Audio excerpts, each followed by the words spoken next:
Fa izy vehivavy io? Vehivavy izy? Fa izy vehivavy io? Vehivavy izy? Io vehivavy io izy io e? Dana raha anao mivoaka andeha taty telefôna fa lasa. Amen.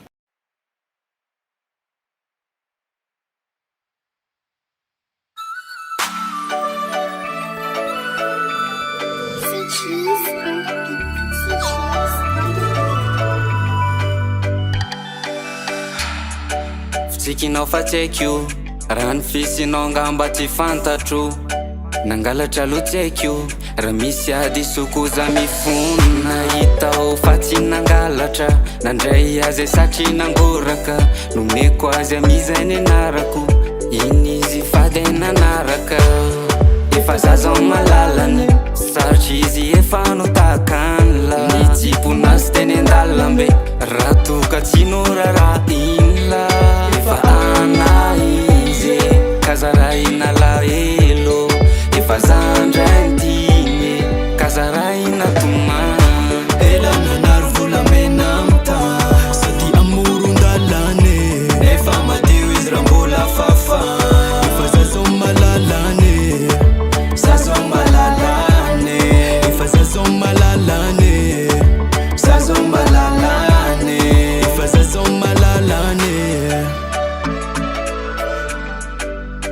Oh no no no ay oh no no no yeah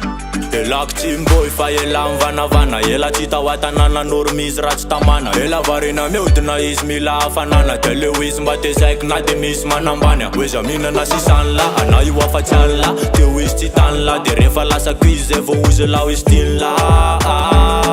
izy tinla ka miala tsinya elako tsinna fefa tsy tinya karaza ela mandeha amizay ela nanaro volamena amta sady amorondalane efa madio izy raha mbola fafa efa zazo malalane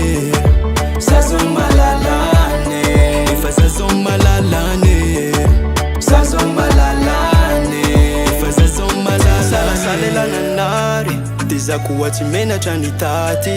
manenina amizao fa efa tara ifambavamboainy anao ka mampamangy matsiro loatra nena tena ho efa sava bradanao tsy lena fefa lampa tsy nasiny sira mihitsy zana-pantsisy raha fa nameko tambitamby zana dinony anla izy efa tsy andana de italao elao everina amin'ny talo izy reraka ny lalana tanao azy mba marariko ny fony natambatra ny vola